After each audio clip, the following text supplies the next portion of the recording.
presentation of EU funding research and innovation. So,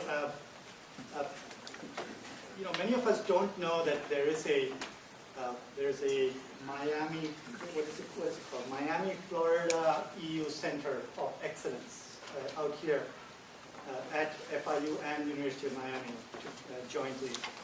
And this is a center of excellence that's being funded, and it's run by Rebecca Friedman and Christine K. Sanchez.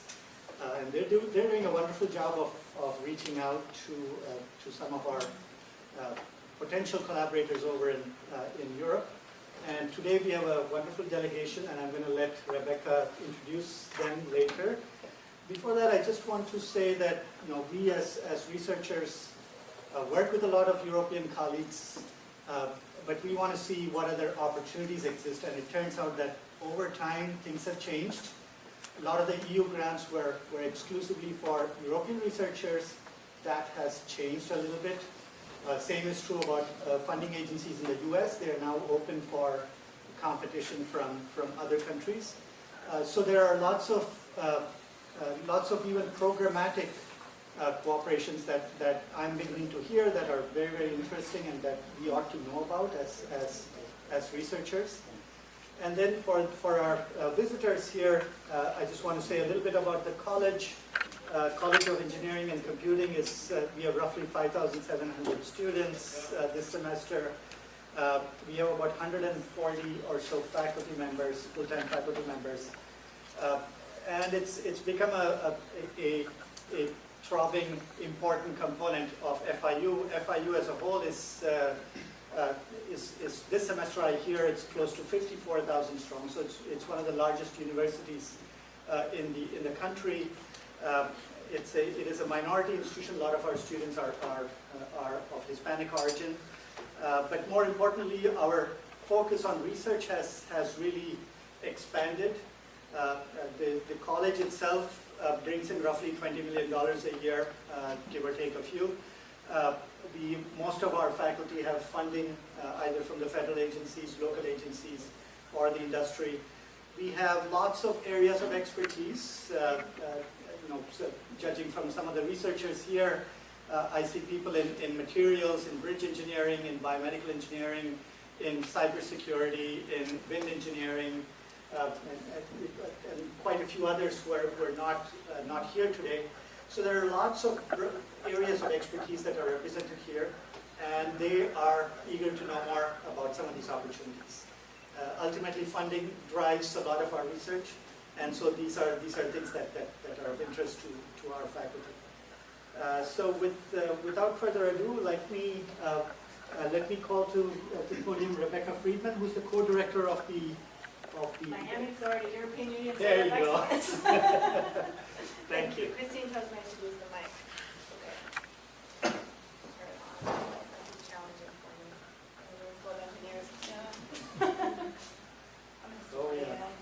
So the switch looks broken. But Okay. That's okay. I can project. We're all teachers. well, you could do it. I can You can do it. Christine says I need the mic. Thank you. There you go. Yeah, non-engineer figured it out. Okay, well, let me just extend, is it working?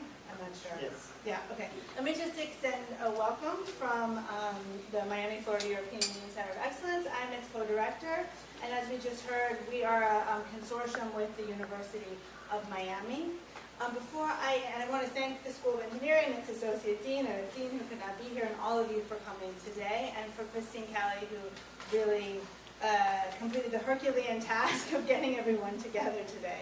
So I will introduce our esteemed guests, but before I do though, let me just mention that our EU Center is a partner in this BILAT USA 2.0 grant, and essentially it's a grant out of the FP7 call for grants. There's something postmodern about this, but it's the FP7 grant, and our job is to tell you about the next set of grants, which is the Horizon 2020. So basically this BILAT 2.0 USA was set up to inform researchers, scientists, people in industry, but small businesses and so forth in the US about all of the amazing opportunities coming out of the European Commission in their Horizon 2020 call for proposals.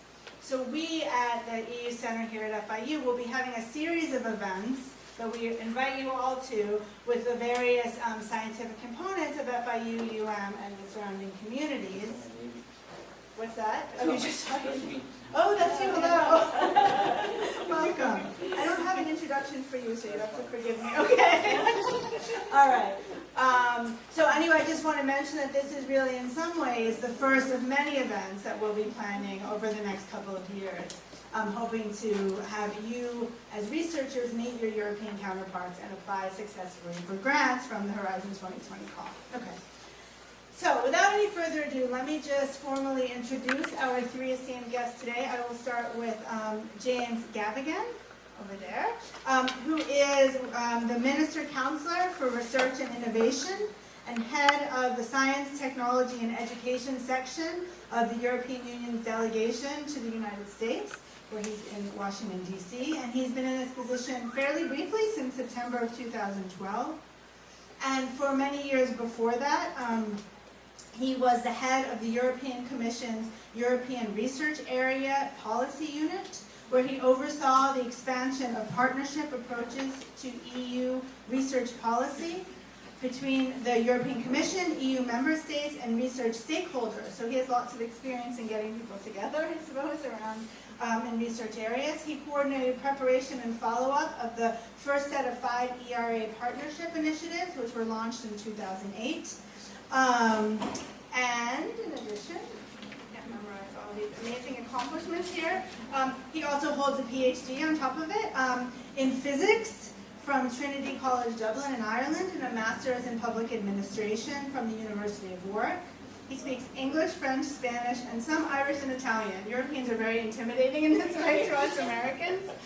So thank you so much for being here today, and we hope it'll be the first of many visits. Next, we have Irene Norstedt, who is acting head of a unit for the Personalized Medicine Unit in the Health Research Directorate of DG Research and Innovation. She's been working with European life sciences research, different aspects at the European Commission since 1996. She was one of the key drivers for setting up the Innovative Medicines Initiative, IMI, a public-private partnership between the EC and the pharmaceutical industry. And previous responsibilities at the EC have primarily focused on small and medium-sized enterprises and industry, various aspects of biotechnology and health-related sciences at the European level. I'm cutting these bios short, or else you wouldn't get your chance to talk. They're so long. Finally, we have, I didn't ask you how to pronounce your name, so I'm going to do my best. Okay, Iiro, did I get that right? Iiro, okay. Eerola. Dr. Eerola is a scientific project officer in the European Commission, DG Research and Innovation, the Directorate for Health in the Unit for Personalized Medicine. He joined the Commission in 2004 and has been working on rare diseases since February 2012. He holds an MD and a PhD from the University of Turku in Finland. And he's also done an MBA at the United Business Institute in Brussels, Belgium. So without any further ado, we welcome you all to Miami, to FIU, and we look forward to hearing about EU funding for research and innovation, Horizon 2020. Thank you very much. Thank you.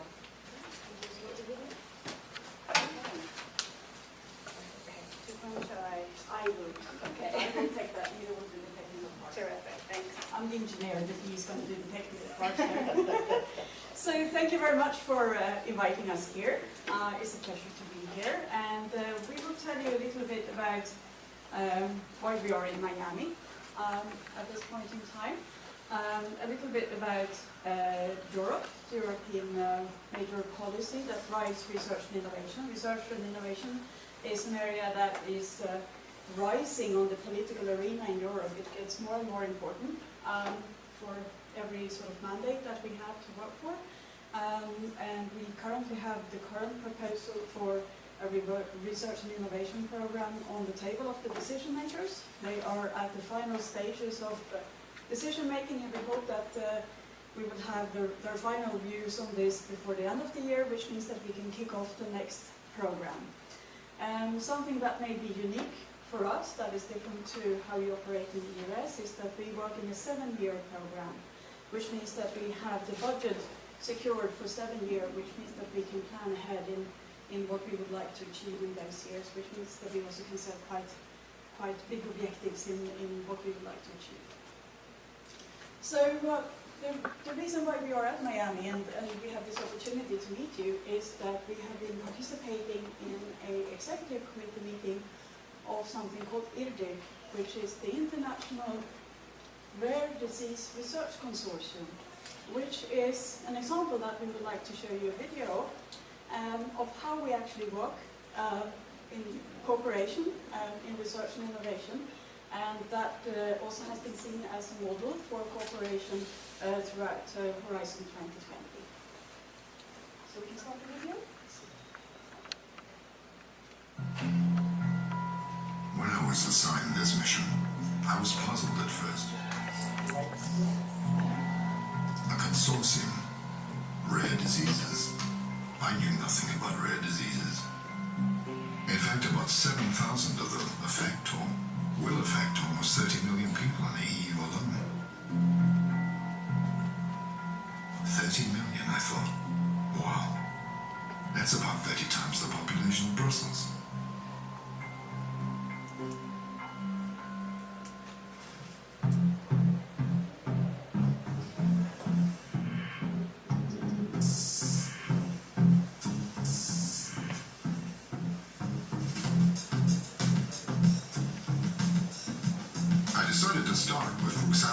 At the European Commission as she launched the idea. Impressive scientific background and a very busy person. Bye-bye, Jane. Thank you very much. Talk to you soon. Bye. In fact, this was Jane Peterson from the NIH. And as we've discussed before about how the idea came, it was in a discussion with Francis Collins that took place in May of 2010. He was intrigued, and as a consequence, by October, we had our Reykjavik meeting. Participating there, funding agencies, for instance, the Spanish funding agency was the first to join officially the consortium. Small and large industry, charities, Association Française contre la Myopathie, or the Italian Teleton, and patient organizations, very importantly, discussing the goals of the consortium, 200 new therapies and a diagnostic modality for most rare diseases by 2020. Quite an accomplishment. Let's see. Many national agencies, all funding bodies in the executive committee, a clear presence of the private sector. Actually, whoever dedicates $10 million to research over 5 years can be part of the consortium. Right. The Spanish funding agency was the first to sign in. I would meet them first. Dr. De Andres strongly believes that participating in the consortium gives a higher dimension to Spanish public research in the field. As he didn't have much time, he introduced me to his colleague, Professor Segovia. Well, the international consortium came in the right moment for us because we were building our national strategy on rare diseases, including research, including registries as part of this strategy, which was also part of the international initiative, which could provide us with much more effectiveness of our investment and to links so that the national strategy could be much more sustainable in time. It makes sense having national research funding agencies in the consortium. But Roxandra also mentioned charities in the Italian telethon. I thought charities were just about raising money. I was wrong. Teleton as a charity has a very important alliances with pharmaceutical and biotech companies because they have an essential and crucial role in developing the therapeutic approaches and bringing the results to patients. Other models are also important and possible. For instance, Geneton in France are developing their own facilities to develop their cures. Geneton is a research and production center mostly funded by the AFM, the Association Française contre la Myopathies, an important fundraiser for medical research in France. I had to meet them. The role of organizations like Geneton is crucial in this. projects because they fill the gap between the academia, so the academic scientists that are driven by their desire to discover and innovate, and the industry that is not prepared, obviously, to take all the risks and all the investments that they take to from a good idea to a therapy that can be administered to patients. Patients. Since I was in Paris, I went to meet Béatrice de Monlot from Eerola, which represents more than 500 European patients associations. La voix des patients est vraiment essentielle dans un consortium mondial comme celui que nous sommes en train de créer. Pour nous, c'est absolument clé que les patients soient guéris. Donc 200 nouvelles thérapies d'ici 2020, c'est quelque chose de très important auquel j'attache mon attention. Still, why would industry be interested in selling therapies to a very limited number of patients? The answer came with Ségolène Amy when I visited Orphanet, another very impressive initiative which collects and shares on its websites all available data regarding more than 4,000 rare diseases in 38 countries. In the past, pharmaceutical industry was only interested by blockbusters, but now they are shifting towards rare diseases because these diseases, which were often in the past, are now model diseases and are driver of innovation. To feel that sense of innovation, I went to see Prosensa, a young Dutch company working on RNA modification. They're also part of the consortium. We do that through very solid and strong partnerships with a variety of players. On the one hand, with the academic groups, we license the technology from Leiden University Medical Center, but also working closely with patients who helped us to fund the company in the first years and with whom we still collaborate today, with venture capitalists who helped us to fund further steps in the development of the company, and last but not least with GlaxoSmithKline, who helps us now to bring these programs forward in a more accelerated and broader way, helping thereby patients on a global basis. At that point, it was time to visit another big figure in the consortium. But they were on the other side of the ocean. The National Institutes of Health is the world's biggest national health agency funding rare disease research, and the co-founder of the consortium. Was there a more general interest to investigate rare diseases? I asked Jane Peterson. There is a more general interest. It is, of course, important to try to understand the basis of the disease, but that gives us a lot more biological information about what the gene involved in the disease actually does in the human organism itself. So, outcomes and innovations in the field of rare diseases could drive a shift in the way we tackle a lot more diseases. But still, millions of patients affected by rare diseases are waiting for a cure. That's why Genetic Alliance, a worldwide umbrella organization for patients' associations, have been invited to the consortium. I met Sharon Terry, the very dynamic president and CEO. I expect the consortium not only to develop the drugs and diagnostics that it says it will, but also to make more efficient the model of drug development. Because right now it's very inefficient and costly, and we need something new. And I think working together, we can start to put together a pre-competitive space, a rather large commons, that allows us to learn from one another and to much more quickly develop drugs and therapies. Thanks to Sharon, I was invited to visit Jana Monaco in a Washington suburb. Jana's 2 children are affected by isovaleric acidemia. When Stephen was diagnosed at age 3.5 with his rare disorder, I was heartbroken and devastated because not only did he have the rare disorder, but we were also given the diagnosis of severe neurological insult as a result of late diagnosis. And what was compounding our devastation was the fact that this was preventable had he been screened for his condition at birth, just like our neighboring state of North Carolina was doing at the time. They had 27 disorders and our state had 8. So when our daughter Caroline came along, we decided to use the knowledge from Stephen's experience and screen her early before birth. She too is affected with the same condition, but shares a very different life than Stephen. Now I understand the meaning of the word diagnosis. It can change your life if it comes early enough. I suddenly had that sense of urgency. research must accelerate. I had to meet more people involved in the diagnostic side. I started in Ottawa, where I met Kim Boycott at the Children's Hospital. She's a member of the Consortium Diagnostic Scientific Committee. She's eager to deliver, and she thinks the consortium will help. I think it'll help us in 3 ways. The first is that it will identify patients and families from across the world with rare disorders to accelerate gene discovery. The second is that it will then allow us to systematically look at the natural history for some of these really rare disorders.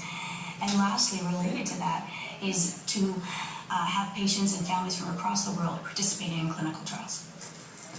From Ottawa, I came back across the Atlantic to call on another children's hospital in Poland, where I met Professor Anna Szymanska. Anna devoted all her life to her patients, and she's deeply involved in clinical research. For a quite long time, we were a little bit far away from these well-developed centers. Our previous situation stimulated us and stimulated our creativity to find solutions for many difficult situations. And we found. And now we are happy to share what we learn and to share our experience with people, colleagues, researchers, clinicians from other countries. Yes, other countries like Japan, for example.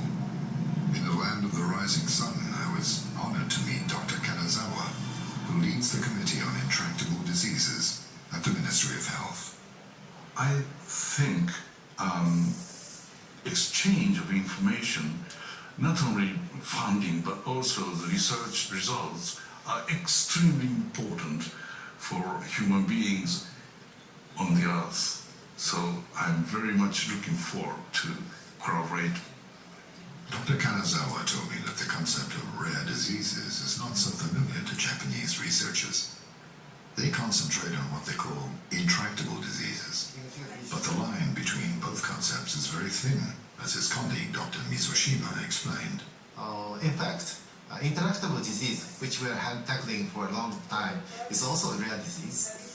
We are now starting data sharing with the OrphaNet, and with this consortium, if we can start sample sharing also, it will be benefit for the patient, not only for Japan, but also for the world.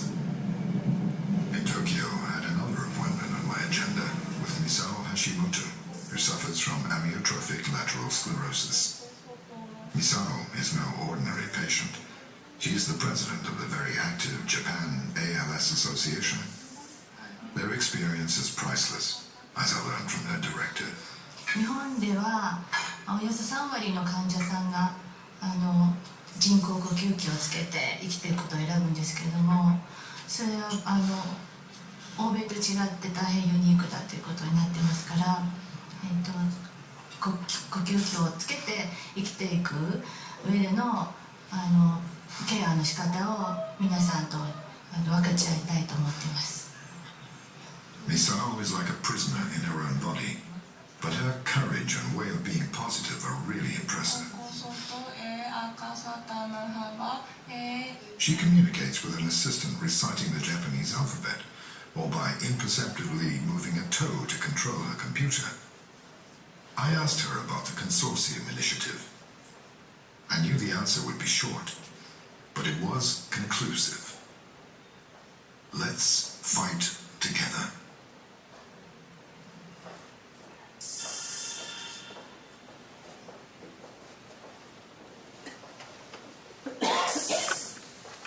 Okay, so I hope that sets the scene a little bit for, sorry, microphone.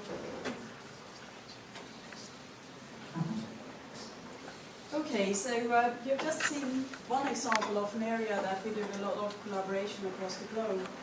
Rare diseases where you may have a few patients in each country or maybe on each continent. It makes a lot of sense to pool our resources, experience and knowledge and try to find solutions. But it's not the only area where we do this type of cooperation. And as soon as the slides come up, okay, there we go. First, maybe I should say that this is a very, very large consortium. On the slide here, you see 34 different partners from 4 continents. And actually, since we've done the slide, there are 3 more that has joined forces. And as you see from the nature of participants here, it's a combination of research funding bodies, industry, research organization, patients organization, and you also will see FDA is also on the list here. So it's a very interesting way to cooperate.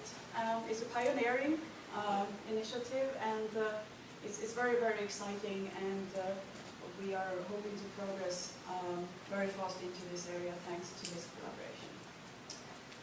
As I mentioned, it's not the only area. In the health research area, you see we have a number of these type of cooperation, and we believe it's a very good way when we have these big global challenges where we actually need to join forces, try to maximize the utilization of our resources to cooperate. So the way it works is that at a strategic level, as research funders, we agree on what are the strategic goals, what would we like to achieve, how do we divide the tasks between us, and then the beauty of this type of cooperation is that each funder are using their own mechanism to fund research. So it's not that we put money into a pot. We actually work towards common objectives, but each one going forward with their programs, and then our job, so to say, is to network all the researchers that work in this area and facilitate the interface for those to work together, to share data, and to share experiences. So this initiative has been sort of a leitmotif for how we see that we can work together in the future. I will tell you a little bit more about sort of the overarching policies for our new research and innovation program here. So the program, as I mentioned, we are working on a 7-year basis, and the program that starts next year is called Horizon 2020. It is funded through funds coming from the 28 European member states. We were 27 until July when the newest country joined, which is Croatia, so we are now 28. In fact, our program is larger than that because we have a whole range of countries who also are associated to the program, such as Switzerland, Iceland, Israel, Turkey, and some other countries who actually pays money into the pot and also participates in the funding. So the idea is not new. We have been doing that for almost 30 years, and our programs are growing very rapidly. I will show you more in a little while about the figures. This program is an important tool to reach the overall objectives for Europe as such. And there are 4 main objectives, all related to growth: smart growth, sustainable growth, inclusive growth, and good economic governance. These are our more specific targets concerning employment, and we have a long-standing target in Europe that we would like to invest 3% of our GDP into research and innovation. Today there are very few countries which are doing that. Some countries are investing more than that, such as the Scandinavian countries. But in Southern Europe we have several countries who are much lower. But this is our overall target for Europe, to go in this direction. As you see, we have quite tough targets in terms of climate and energy. They're called 20-20-20. That is that 20% of our energy should come from renewable materials. We should reduce our greenhouse gases with 20%, and we should have a 20% increase in the efficiency of use of energy. We also have targets in terms of education and the learning, and also how to reduce the poverty and exclusion in our societies. So these are targets that our research and innovation program are striving to resolve. Something which is very important for us is that we have seen a clear link between the investment in research and innovation and the growth. And in here you see these bubbles, each are representing different countries. So you see on the top range is, I'm very proud, I'm Swedish, and that is Sweden, who happen to be on that top range. You have some which are further back in the bottom there. And this is something that we are using as a measurement as we go through the years to see how we are performing. As a consequence of these policies, we have seen from the first framework programs that actually started in 1984 up to now that we have an increase in budgets. So for the coming 7-year period, we foresee to have a budget of around 10 billion euros per year to invest in research and innovation at European level. I also wanted to show you some examples that you may be familiar with that actually are stemming from these type of programs. So the first one is CERN. The second one is ITER, the nuclear facility, Galileo, satellite, aeronautics, and in medicine. Horizon 2020 is an extremely broad program, and I will in particular talk about our 3 main pillars. As you see there, the text is very small, but I will go through them briefly. It's societal challenges, industrial leadership, and excellent science. Horizon 2020 is new because it's for the first time we are going to go all the way in the innovation cycle, all the way down towards the market. Previously we have funded much more basic research and applied research, but this time we're going to go very far down in the innovation scheme. So we will also have a number of new tools that are new for all of us, and we're actually still learning as we are here. So we hope to be able to answer your questions. If we cannot, it's because we haven't yet learned them ourselves. So we will happily come back to you when we know those answers. We also have the European Institute for Innovation and Technology, which was established really some 5 years ago, which is new. I will not talk about that today, and I will not talk about the Joint Research Center, which is the Commission's in-house research facilities, which supports policy with their research. So I will talk about the research funding capacities that we have. I mentioned the 3 priorities: excellent science, industrial leadership, and societal challenges. So the first priority is excellent science. Is of course to support the best possible science that there is in the world, because we see that as a foundation of the future in terms of innovation, technologies, job well-being.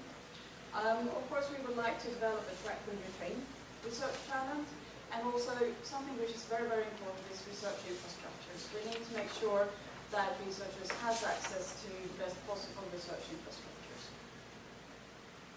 So the way we are supporting these areas are through the European Research Council, which funds bottom-up research. It is individual grants mainly, and it's open for also for US participants to participate in this program. And it's a quite broad program. I will show you a little bit later. It covers basically all areas. There is no sort of indication of topics, etc. It's very, very free to apply to that one.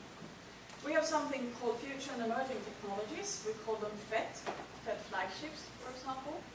And these are very innovative frontier type of research. And in the health area, there's recently one program that has been selected which concerns brain research. And it's foreseen that they may receive grants up to €1 billion to develop that particular area. There are other areas selected as well, and we can provide you more information with that in the process if you're interested. We have the Marie Curie actions. Actually, they are called Marie Sklodowska-Curie actions in this program, which provides a lot of opportunities for training and career development, which is another program that may be very interesting for you. And as I mentioned, the research infrastructures. We have the Industrial Leadership Program, which is where you will have a lot of, I would say, what you may be interested in, the engineering scientists will be covered through this program. We have advanced manufacturing, microelectronics, nanotechnologies, material technologies, biotechnologies, etc. And the purpose is, of course, to underpin the development of different sectors. This part of the program also is more industrially driven, so it's more about attracting money towards venture capital, equity funding, and also loans for small companies to develop their ideas further to become more sustainable. So there are 3 different parts of this program, and leadership in the enabling and industrial technologies is probably something that would interest you a lot.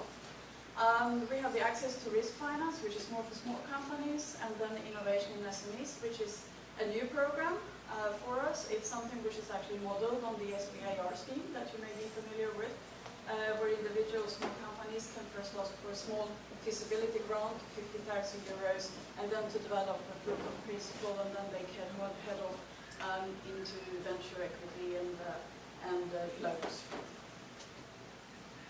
The area where Iiro and I come from is societal challenges, which are the big global challenges such as health, environment, climate, transport, etc. That we are mainly addressing through the collaborative research, and this is historically what we have been very good at in Europe, is to bring together teams from different countries, continents, different disciplines to address very challenging objectives. So here you will also see a lot of opportunities for collaboration. So as we mentioned, health, demographic change and well-being. This also includes the e-health ICT aspects for health in this program. We have the food security, agriculture, marine, maritime, and the bioeconomy. We have energy, transport, we have climate actions, resource efficiency, raw materials, and then we have a inclusive, innovative, and secure societies. As I mentioned, collaborative research projects is our main funding tool for how we invest in research. And there we have a minimum requirement of 3 legal entities from different EU member states or countries which are associated to the framework programs. But in addition to that, any partner from around the world is welcome to participate in those programs. In the area of health research, I think Iiro is going to come back to that. We have also an agreement with NIH, since the framework program we're currently operating under FP7, where NIH has opened their program for Europeans to participate and get funded, and why we also have opened the health research program, also for US participants, so you can participate and be funded from our program. That only concerns the health program for time being, and we believe that it's going to continue throughout Horizon 2020.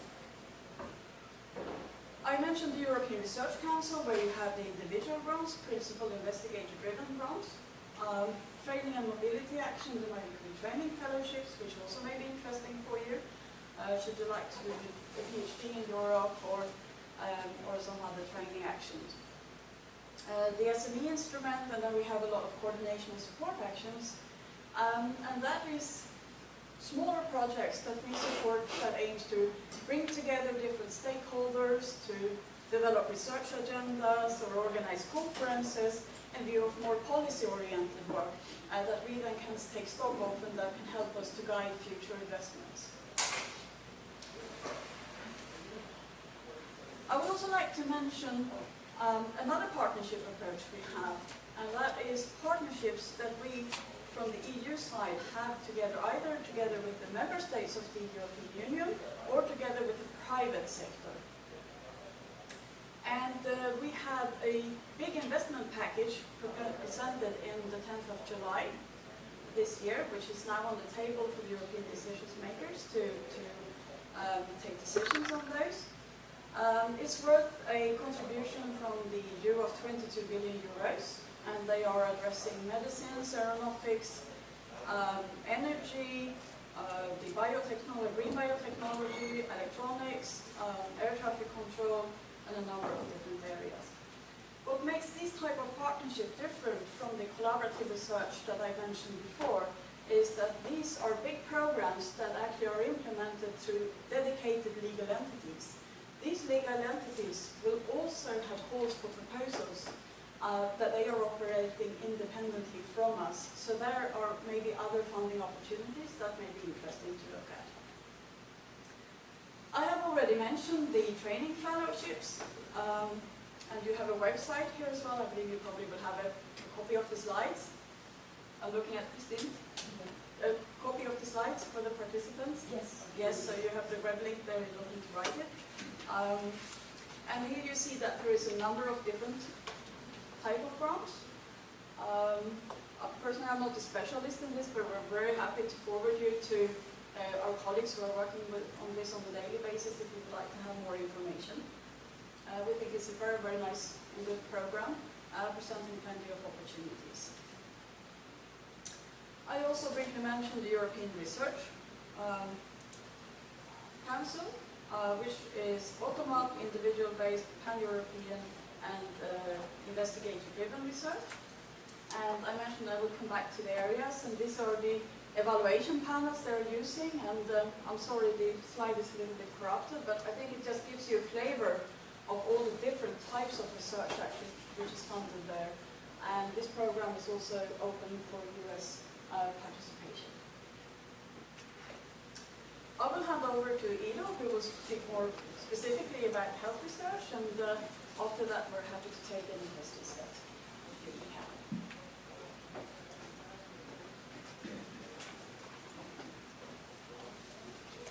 Okay, so good afternoon to everybody also from my behalf. So I'm going to focus on EU-funded health research.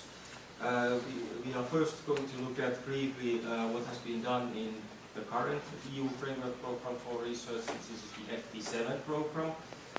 And we will look at the US participation in the projects, and then I will briefly give you the perspective for the future, what will happen in Horizon 2020, and I will give you also the basics how to participate in the new program. So FP7 Health is actually the largest multinational fund which supports collaborative research, global consortia and public-private cooperation. It's funding excellent applied health research and innovation in the area, and during the recent years there has been a clear shift from basic research towards applied research and innovation. For example, we are funding more and more clinical trials currently in the program. International collaboration is an integral part of the program.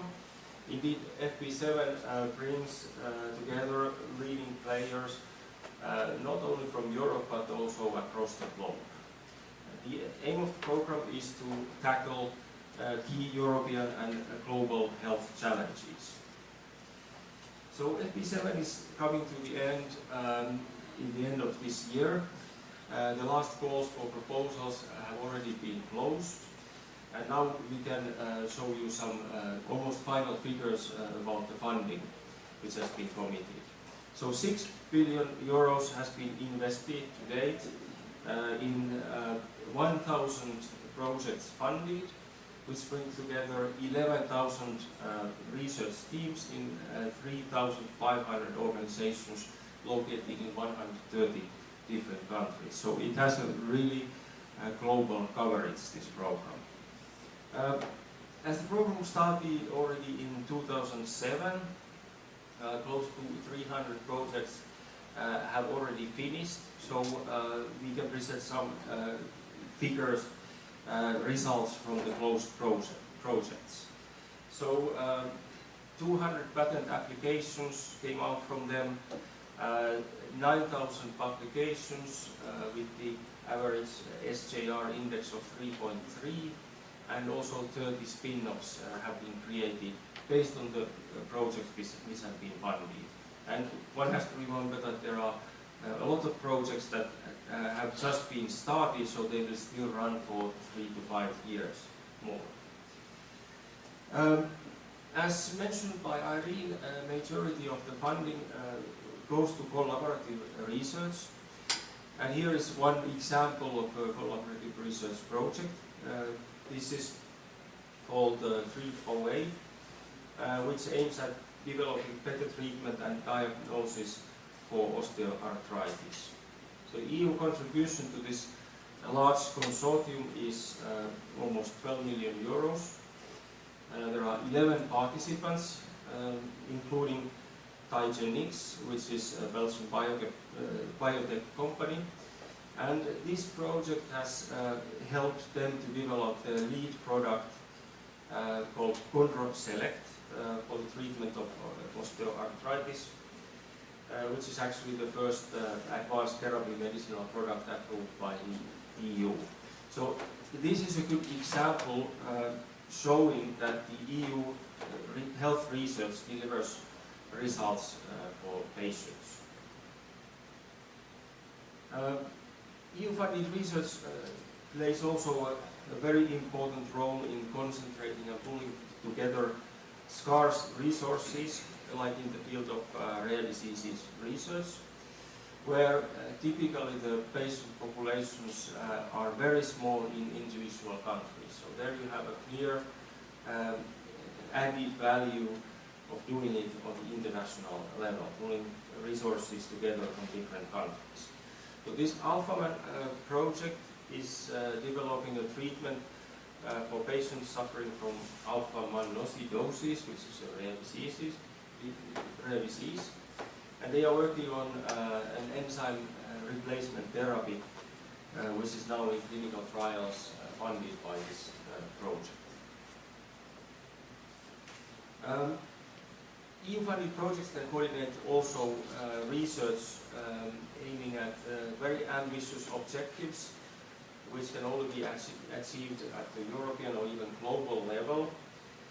And as Irene has mentioned already, the EU is actively working on several international consortia, and here is one example. The EU is funding a very large project called Blueprint, which coordinates the European participation in the International Human Epigenome Consortium. And that consortium aims at characterizing 1,000 epigenomes from different human cell lines. Another very important initiative is Innovative Medicines Initiative. This is a public-private partnership between the European Union and the Pharmaceutical Industry Association, FPIA. The aim of this initiative is to speed up the development of better and safer medicines by removing research bottlenecks in the drug development process. And here, both the EU and the industry have committed to invest 1 billion euros to support collaborative research projects and networks of experts to boost innovation in the field. So IMI is bringing together various stakeholders, not only pharmaceutical companies, but also small and medium-sized enterprises, universities, hospitals, regulatory agencies and patient organizations to address some of the most pressing and complex health issues. And up till now, 37 projects have been launched. They are in the area of safety and efficacy, also in knowledge management and education and training. As mentioned by Irene, also the continuation for IMI is in the pipeline. And the mission there is to create an even more powerful research and innovation machine with broader objectives and a wider range of activities and partners. I also want to mention EDCTP. This is the European and Developing Countries Clinical Trials Partnership, which aims at accelerating the development of new or improved drugs, vaccines, microbicides, and diagnostics against HIV, malaria, and tuberculosis. This is a joint programming between European national research programs, and the overall budget is 400 million euros. Half of it comes from the member states and another half from the EU. So EDCTP funds primarily phase 2 and 3 clinical trials on HIV, AIDS, tuberculosis and malaria. You can see in these slides that a number of clinical trials have been launched. But it also contributes to the capacity development and networking, thereby creating an enabling environment for conducting these clinical trials in sub-Saharan Africa.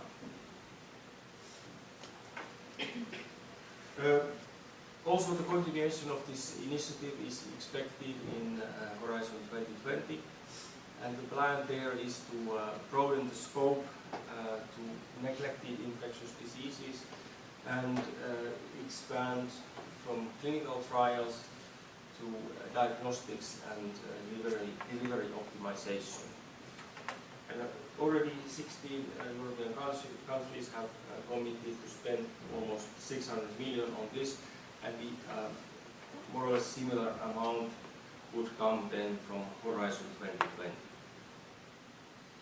Then let's look at the US participation in the FP7 health projects. You can see in this slide that the US participation has been increasing throughout FP7. There are altogether 152 US participations in the funded projects. As mentioned by Irene, there is this mutual opening of the NIH programs for European researchers, and that also US participants can receive funding from the FP7 health goals. And as a result, 51 million euros have been committed to US participants in these projects. In this slide you can see the 5 main US participating organizations. They are mainly universities and research hospitals. University of California is the leader with 10 participations. Then I also checked if we have any participants from Florida in our projects, and actually I found 2 projects. One is this West Cilia. It's a collaborative project working on primary ciliary dyskinesia. This is again a rare disease which causes progressive loss of lung function. And the main goal of the project is to characterize the clinical course and improve the diagnosis and treatment for these PCD patients. And University of Miami is participating in this consortium, and which brings together actually participants from 9 different countries. And the EU contribution to this project is almost 3 million euros. Another example is this IDEA project, in which Vaccine and Gene Therapy Institute Florida is involved. And this is a truly international consortium which involves 6 EU and 5 African countries, in addition to, of course, US participants work on dissecting the immunological interplay between poverty-related disease and helminth worm infection. And the EU contribution to this large-scale project is about 10 million euros. So then let's briefly look at the perspectives for health research in Horizon 2020. As mentioned by Irene, the program is expected to start in the beginning of next year, maybe already at the end of this year. And health research will be centered around the challenges shown in this slide, covering understanding health, well-being and disease, going to preventing, treating and managing diseases, activating and self-management of health is also an important theme, methods and data, and healthcare provision and integrated care. And research to be funded in these projects will then bring solutions to these challenges and then help moving towards more effective and safe health interventions, which then could be taken up by the healthcare system. And as mentioned by Irene, also ICT research in the field of health is also to be included in the activities. So then how to participate in Horizon 2020? So we expect that on the average about 1 billion euros will be devoted to health research per year through Horizon 2020. And it's clear that US organizations can participate in the projects in Horizon 2020, and we expect that this mutual opening of the research programs will also continue there in Horizon 2020, which would then mean that funding would be available for US participants. And this is still to be confirmed as the legislative process is still ongoing. So the main rule is that you need to have minimum 3 partners from 3 different EU countries in funded consortium. But in addition to that, anyone else from anywhere in the world can participate. And the typical project duration is 3 to 5 years, and we expect actually to open the first call for proposals already in December this year. So why should you go for EU funding then? It's clear that EU projects can provide an opportunity to build a strong network with top EU organizations and scientists. And these are very multidisciplinary consortia. So there you can share complementary knowledge and experience on the consortium. Funding levels are substantial, so it's also a matter of receiving funding for your top-class research. And it's an opportunity to get first-hand experience with the EU businesses and healthcare markets, and why not discovering Europe, the culture, art, food and wines, for example. So briefly, how to apply. So first of all, you need to respond to a call for proposals, and there identify a topic which matches with your research. As mentioned, you need to be in a consortium of minimum 3 EU partners. There is always a coordinator in each proposal, which then takes care of writing and submission of the proposal before the deadline. And hopefully then you finally get funding, and I must warn you that it's, the competition is very tight there, so the success rate has been around 10%. So how to find a partner for your project? There is a broad network of national contact points in many countries, which might help you finding a participant. There are 2 specific EU funding projects which provide this kind of partner search services for health and health competence, and there is a specific partnering platform also for IMI, Innovative Medicines Initiative. This is the last slide, and here I want to emphasize that we are constantly looking for experts to help us with the evaluation of proposals submitted to us. We are using a lot of experts from North America. So if you would be interested in participating in the evaluation, please register as an expert. There is a dedicated website for that. Or please tell about this to your collaborators. So this is also a good way to get familiarized with our program, to see how it works and what kind of proposals are submitted with. So it might also be very beneficial for your future research and potential proposals. Okay, I think I want to close here, so thank you very much for the attention and for the invitation to this nice event, and we can now answer to your questions with Irene. Yeah. Okay. Thank you so much.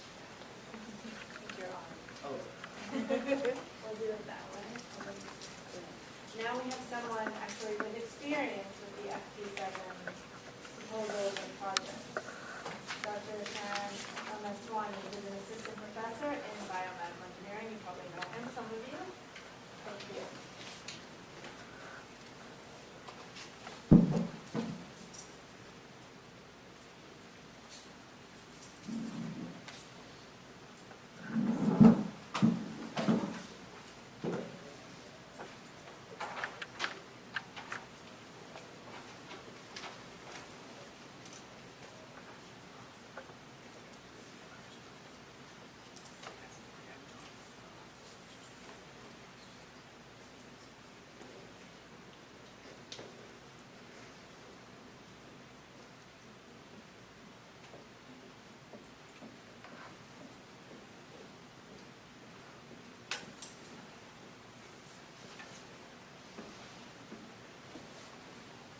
Okay, good afternoon, everybody. When Dr. Friedman asked me to, speak for a few minutes on my experience with the FP7, I have to confess that my experience has been quite limited. Okay, I want to state that up front. And I think that the FP7 program, my knowledge of it is also limited. What I know about it is really based on my interactions with the other collaborators from the partnering institutions, mainly from University of Wolverhampton, UK, where the PI of this project has come to play. And I think under the FP7 jurisdiction, just like the Horizon 2020, there are several mechanisms that are in place. The one that I'm involved with primarily is this what's known as an URSUS exchange program. It's really an exchange of staff and faculty, students between these four universities. The good thing about something like this is that it really provides a lot of the groundwork, a lot of the logistics in preparation for something like Horizon 2020, where you already have, as the previous speaker was talking about, trying to find collaborations. And here, even though there's two EU partners here, there's off the record, there's additional partners in place. And so the idea is to really gear ourselves, form a team, be involved in collaborative pursuits before applying, because I think that always shows up well in the application. Okay, I know I only have a few minutes, so I'll keep this short. So URSUS stands for International Research Staff Exchange Scheme. It is, as the name implies, it's an exchange between staff and faculty between those four universities that I mentioned. Specifically, the one that I'm involved with is the PI of this, or the program coordinator, as they would call it in the UK, is Professor James Tang at the University of Wolverhampton. Okay, the name specific title is known as the URSUS HepTech Exchange Program. HepTech is really a sort of an acronym for round-the-clock collaborative research program for liver care, which is really specifically in liver cancer, which is one of the areas in which, one of the applications that Dr. Tang is working on in terms of delivering biomarker functionalized vehicles to treat localized liver cancer. Okay, now, some of you may be wondering, well, how did I get in touch with Dr. James Tang, or in fact, how did Dr. James Tang get in touch with me? Well, in actuality, between 1994 to 1997, James Tang was known as Tang Zhen Gui, okay, who was a colleague of mine when I was working in Singapore. Okay, we were actually working in the same lab and we knew each other pretty well. I used to call him Tang. He used to call me Sharan.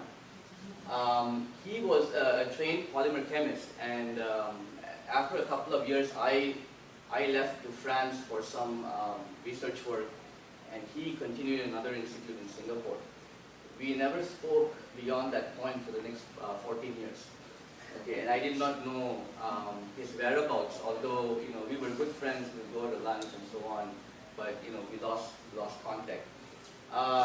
In early 2011, I got a call actually to my cell phone from James, and I was a little bit not sure who James was because I was not familiar with James. I was familiar with Zhengui, right? And then eventually I got to figure out that James was the new Zhengui. And I think that the British side, he had since relocated to UK, and he had become quite GQ after that. And so he had shortened his name to James and so on and so forth. A very nice, cool photo of him on the website, and I recognized him. So I was very happy to, of course, hear from my old friend. And then also I also realized that he actually was still working in the degradable polymer delivery. And as it turns out, my lab, one of the things that we do is actually we use MRI to really track migration of different cells and targeted particle therapy for treatment of a variety of diseases. The main focus is still on cardiovascular disease, but certainly a lot of people have used contrast agents for visualization using MRI and monitoring for cancer treatment as well. In fact, so recently, even just a few months ago, we published this paper in Molecular Imaging where we were able to show the migration patterns of cells in a device that mimic the hemodynamic environment of the heart. And these dark spots that you see here are really the localized movement and migration patterns of the cells, which we could confirm here with fluorescence microscopy. I will not get into the science beyond this, but this is more about the Ursus exchange. So the general schematic is sort of like this, where myself and the Sichuan partners, we do some of the cell imaging. A lot of the synthesis work is done in Sichuan. Navarra in Spain, they do the targeted delivery systems. And then back in Wolverhampton, with Dr. Tang's lab, where they develop these degradable polymers, they attempt targeted delivery for cancer.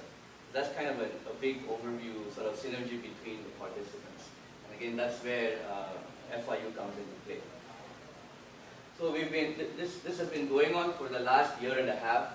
Really what we've been trying to do, really again trying to emphasize is, we are using this to prepare for Horizon 2020. Okay, we are using this as a way to show that we have active participation and collaboration.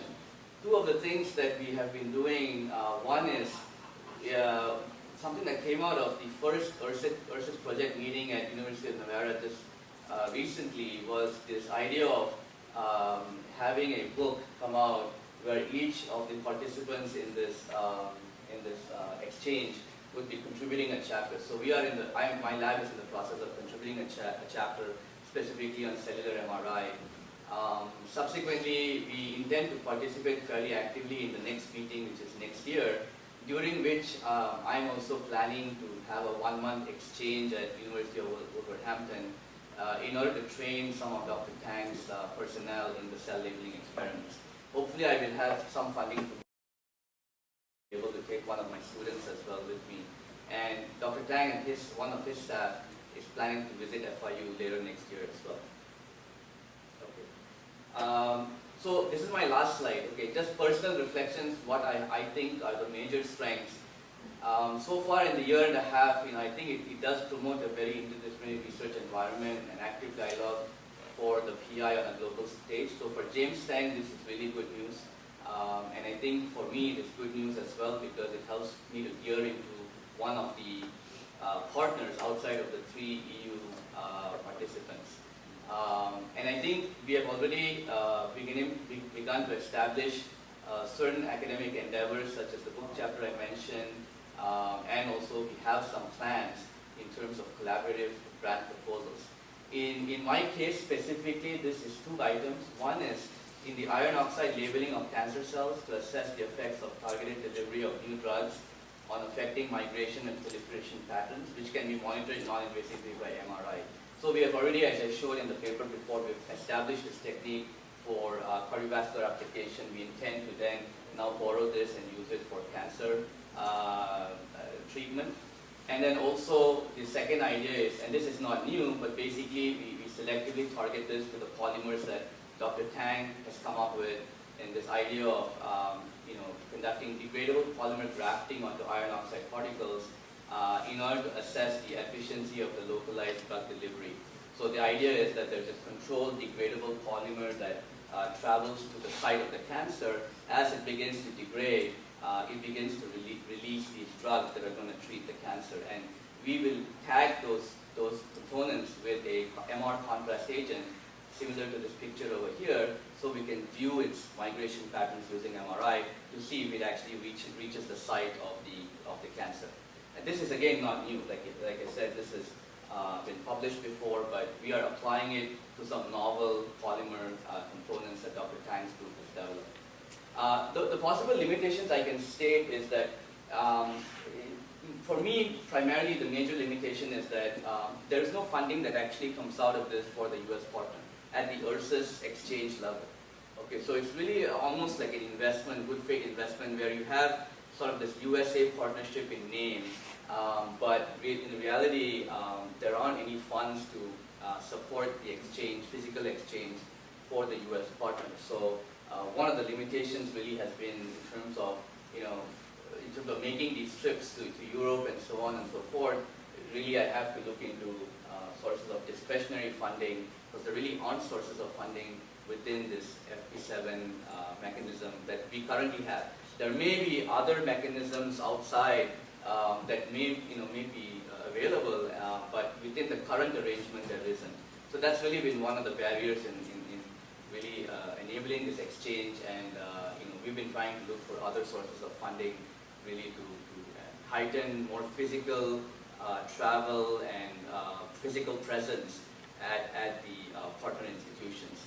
Now for Dr. Tang, however, I think he's been able to leverage that pretty well, because he's got funding to go to China and to Spain and so on.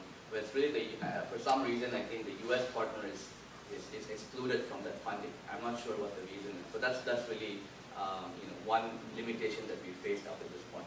Okay, but other than that, I'd be willing to take any questions. Thanks.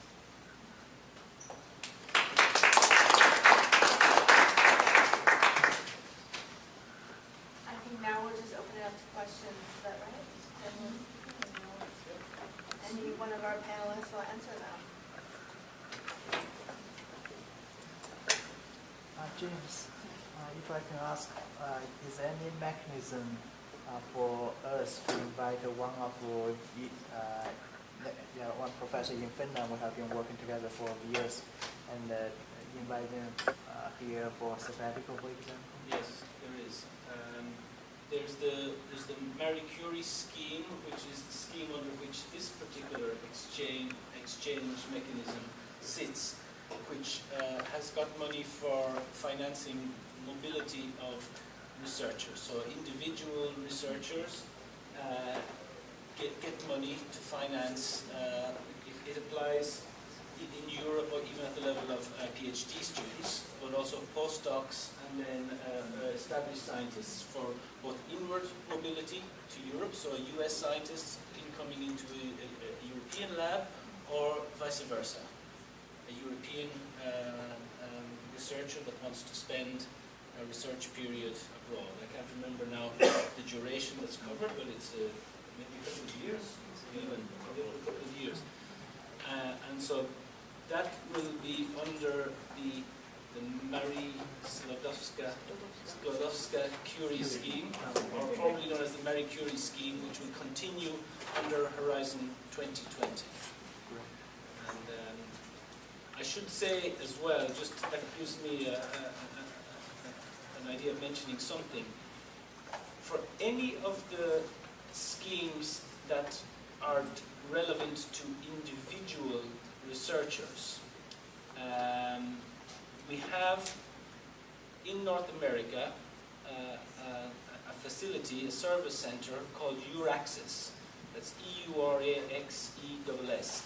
And there are two people in the office in Washington that are there to provide information to individual researchers that are interested in mobility, whether it be outgoing from the US to Europe or vice versa.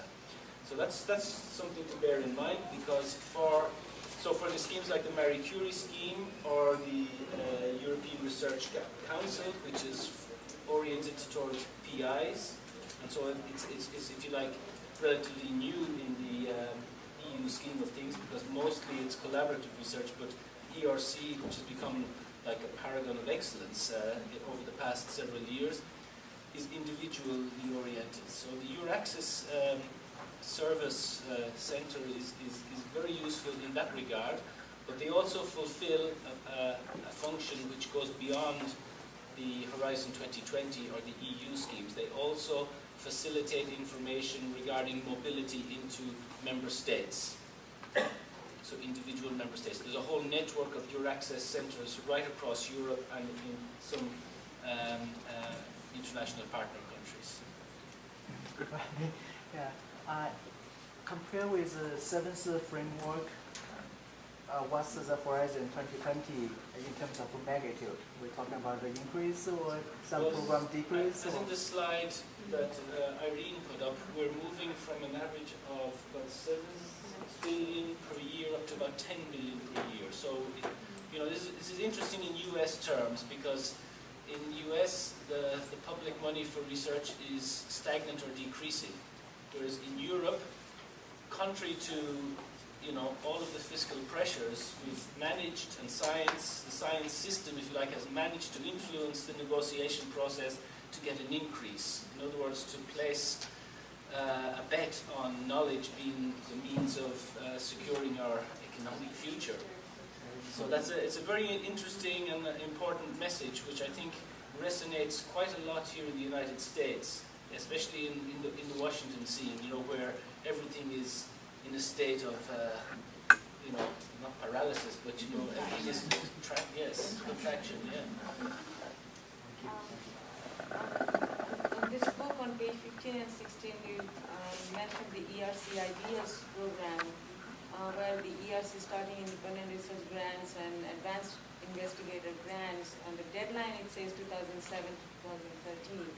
How are you going to incorporate this in Horizon 2020? Well, first of all, I should say that the brochure that you have, it's useful only sort of as an illustration of the type of schemes that will be continued, a lot of them under Horizon 2020. So please don't take anything in that brochure initially, because it's practically obsolete now. But the European Research Council scheme is one of the schemes which is carried forward and which gets a substantial increase in money. So you need part, you also, because here it says individual PIs. Yes, this will continue as in the same way. So this is a scheme for individual PIs to submit proposals, which can then result in grants of up to a number of million euros. I can't remember, 3 or 4 million euros per grant. So it's very substantial money, and it's open to US-based researchers. The only condition being that they have to spend at least half of their time as researchers under this grant in a host institution in the European Union. And this is interesting, because the European Research Council has really revolutionized to some extent the whole research scene in Europe, because there is now a lot of competition between host institutions to attract recipients of these big grants, and so they're portable, so they can take them with them wherever they like, and then they can put together their team. They can keep their faculty position if they want back in the States and shuttle back and forth. They can even have some of the research being done in the States, or they can move lock, stock and barrel and take up a position in Europe if they want to take advantage of that. But it's created a very interesting dynamic in Europe. Are there mechanisms by which, let's say we have a strong group in transportation or nanotechnology or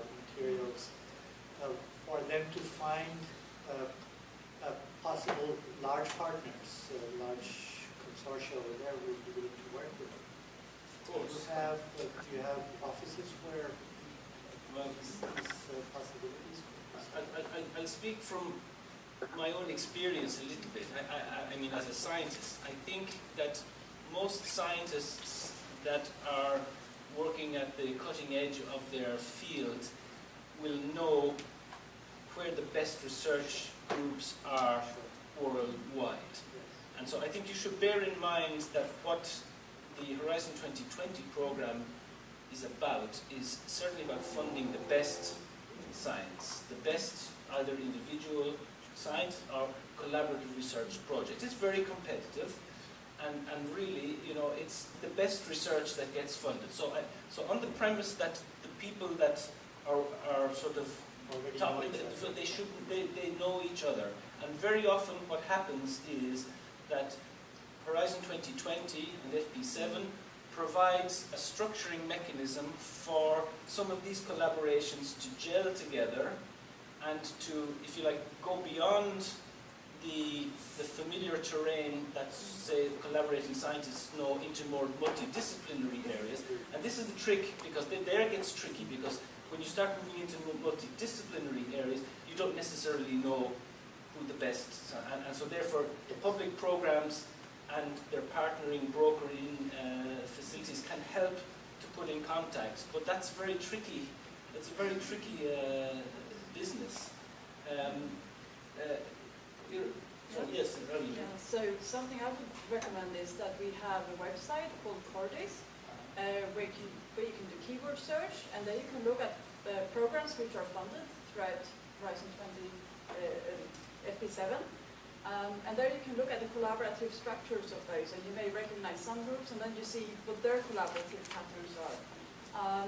In the health section, which is the area that we know best, we have, Iiro showed a slide called Health Competence, where you actually can go in and take one group, and then you can get a screen with like a spider network, where you can see all the possible collaborations, and from there you can search through, and you can find new partners through that type of searchers, and you know, in other disciplines that you sort of normally would collaborate with. If that exists in transport, I have no idea, to be honest, but we have it in health. And that was just a random example. Sure, but I mean, I think it's very pertinent as well that you mention some of the other areas, because we've had a strong emphasis for very good reasons on health. And I think I just would like to underline one thing in case it might have escaped. I mean, it was said, so I'm just emphasizing a point that was said already. The area of health research in Framework 7 and in Horizon 2020 is rather exceptional regarding the access to funding for US researchers. In all other parts of the process, it's still not yet confirmed that it will be carried through, but there's a good chance that it will. But in all other parts of the Horizon 2020, the default position is that US research partners will not receive Horizon 2020 funding.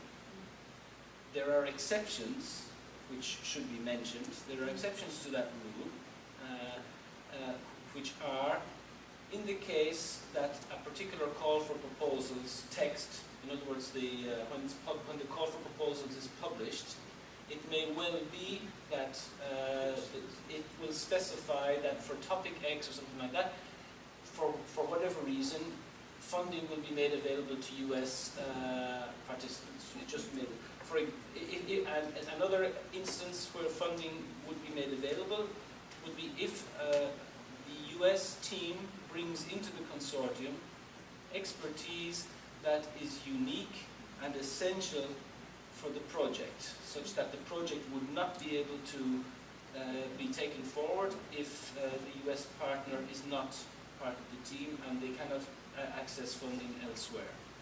But other than that, the expectation would be that US partners bring their funding with them, and in fact that is similar to the circumstance that prevails in NSF-funded projects. When there are foreign non-US partners, they are expected to receive funding from their national sources. So it's nothing too exceptional.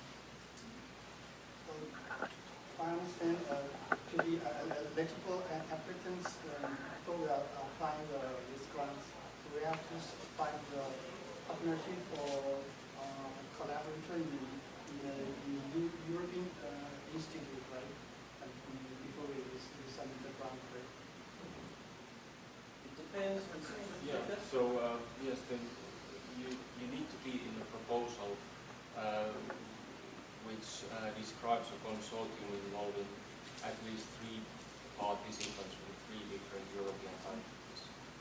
So indeed you need to find these collaborators before you submit the proposal. And there is always a coordinator for each proposal, and usually it's the coordinator who does all the paperwork and writes the proposal and takes care of the submission. And usually this coordinator is from Europe, and they have a lot of experience from these programs, and they know how it works.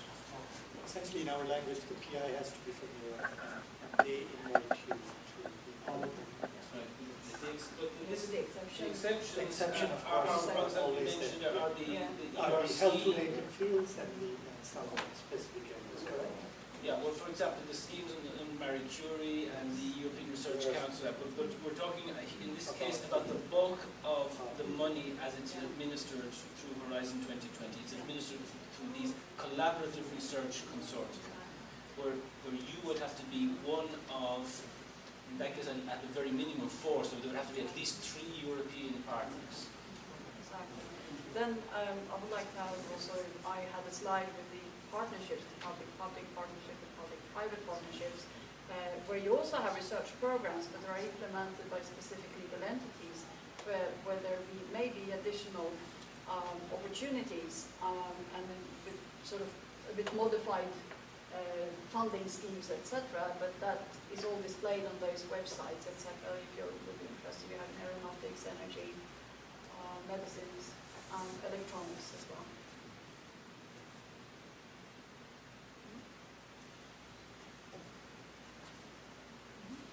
It's about the health disease that you mentioned. You also talked about the rare disease and other disease which is already going on some funding. So in Horizon 2020, do you have any set amount for each particular disease or any particular problems? Horizon 2020, we're going to have a very much a bottom-up approach. So the topics will be very broad. I believe that the only kind of we will mention disease groups rather than like infectious disease or rare disease or chronic disease. In previous programs we have been quite specific in saying that we're asking for cancer, therapies for cancer or something more specific, but we're going to be very broad this time.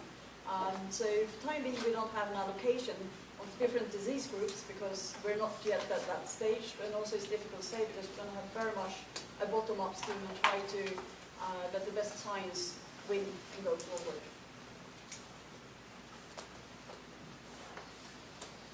Any other questions?